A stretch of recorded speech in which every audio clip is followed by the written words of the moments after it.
നിങ്ങളിത് കണ്ടോ, സമയം 12:48. ഇത്ര നേരമായിട്ടും ഡേറ്റ് നോക്കിക്കോളൂ. ഏപ്രിൽ 27. 26-ന് ഞാനിവിടെ ട്രിവാൻഡ്രത്ത് റെയിൽവേ ഡ്രൈവിംഗ് റൂമിൽ റൂം എടുത്തിട്ടുള്ളതാണ്. എൻ്റെ അവസ്ഥയാണ്, എക്സ്പീരിയൻസ് ആണ് ഞാൻ പറയുന്നത്. ഞാനൊരിക്കലും റെയിൽവേനെ കുറ്റം പറയാൻ വേണ്ടിയിട്ടല്ല ഈ വീഡിയോ ചെയ്യുന്നത്. പക്ഷേ ഞാൻ എൻ്റെ എക്സ്പീരിയൻസ് ആണ് പറയുന്നത്. ഒരുപാട് സ്ഥലത്ത് ഡ്രൈവിംഗ് റൂമുകൾ ഞാൻ എടുത്തിട്ടുണ്ടെങ്കിൽ പോലും ഇത്രയും മോശം എക്സ്പീരിയൻസ് എനിക്ക് എൻ്റെ ലൈഫിൽ തന്നെ ഫസ്റ്റ് ടൈമാണ് ഉണ്ടാകുന്നത്. മറ്റൊന്നുമല്ല, റൂം എടുത്ത് ഞാൻ കാണിച്ചു തരാം. എപ്പോഴും റെയിൽവേയിൽ നമുക്ക് അത്ര എമർജൻസി ആയിട്ട് വരുന്ന സമയത്താണ് ഡ്രൈവിംഗ് റൂം നമ്മൾ ആരാണെങ്കിലും എടുക്കുന്നുണ്ടാവുക. ഒരു 3 മണിക്കൂർ 6 മണിക്കൂർ. ഇപ്രാവശ്യം ഞാൻ എടുത്തത് 12 മണിക്കൂറേക്കുള്ളതായിരുന്നു. നിങ്ങളിത് കണ്ടോ, എത്രത്തോളം ക്ലിയർ ആണെന്ന് എനിക്കറിയില്ല. ബെഡ് ബഗ്സ് കടിച്ചതാണ്, അതായത് മൂട്ട മലയാളത്തിൽ പറഞ്ഞാൽ കടിച്ച്.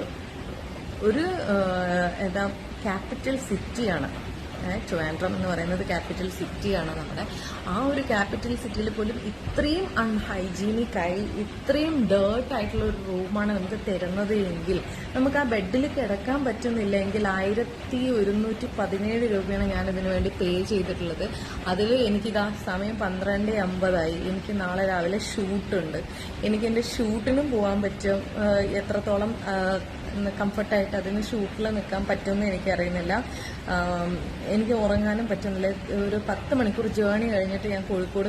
ഇതെന്താണെന്നറിയോ, കാണാനൊക്കെ ഭയങ്കര ഭംഗിയാണ്, നല്ല സൂപ്പറാണെന്നൊക്കെ നമുക്ക് ഒറ്റയടിക്ക് തോന്നും. പക്ഷെ നമുക്ക് അവിടെ കിടക്കാൻ പറ്റാത്തൊരു സാഹചര്യമാണെങ്കിൽ ഇങ്ങനെ ബെഡ് ബഗ്സ് ഒക്കെ വരാന്ന് പറഞ്ഞാൽ അത്രയും അൺഹൈജീനിക് എന്ന് തന്നെ പറയണം. ഇത് നോക്കൂ, അവര് വിരിക്കാൻ വേണ്ടി കൊണ്ടുവച്ചിട്ടുള്ള ബെഡ്ഷീറ്റാണ് ഇതൊക്കെ. ഇത് കണ്ടു കഴിഞ്ഞാൽ തന്നെ അത് തൊടാൻ തന്നെ തോന്നില്ല, അത്രയും അറപ്പാവുന്നു. എനിക്ക് ആദ്യം അവർ തന്നിട്ടുള്ളത് റൂം നമ്പർ 4 ആയിരുന്നു. കാണാൻ ഇതിനേക്കാളും മനോഹരമായിട്ടുള്ള റൂമാണ്. പക്ഷെ ആ റൂമിൽ നിന്നാണ് എനിക്ക് ഇത്രയും ബെഡ് ബഗ്സിന്റെ പുറത്തൊക്കെ ഉണ്ട് കടിച്ചിട്ടുണ്ട്, ഈ കയ്യിലും ഒക്കെ ഉണ്ട് കടിച്ചിട്ടുണ്ട്. അപ്പം ഇത്ര അൺഹൈജീനിക് ആയിട്ടുള്ള ഒരിടമാണ് റെയിൽവേ ഇങ്ങനെ കൊണ്ടു നടക്കുന്നതെങ്കിൽ ക്യാപിറ്റൽ സിറ്റിയിൽ പോലും ഇതാണ് അവസ്ഥയെങ്കിൽ മറ്റ് സിറ്റീസിന്റെ കാര്യം എന്താണെന്ന് എനിക്കറിയില്ല. ഞാൻ തമിഴ്നാട്ടിൽ തൃച്ചിയിലൊക്കെ പോയിട്ടുണ്ട്. ഞാൻ വീഡിയോ അപ്ലോഡ് ചെയ്തിട്ടുണ്ട്. നല്ല റൂംസാണ്, നല്ല നീറ്റാണ്, ക്ലീനാണ്, അത്ര ഇതായിട്ട് കൊണ്ടു നടക്കുന്നുണ്ട്. ഇവിടെ അവർക്ക് മൂട്ട അടിച്ചെന്ന് പറയുമ്പോൾ അവർ പറയുകയാണ്, നിങ്ങളുടെ ബോഡിക്ക് ചിലപ്പോൾ പറ്റാത്തതുകൊണ്ടായിരിക്കും.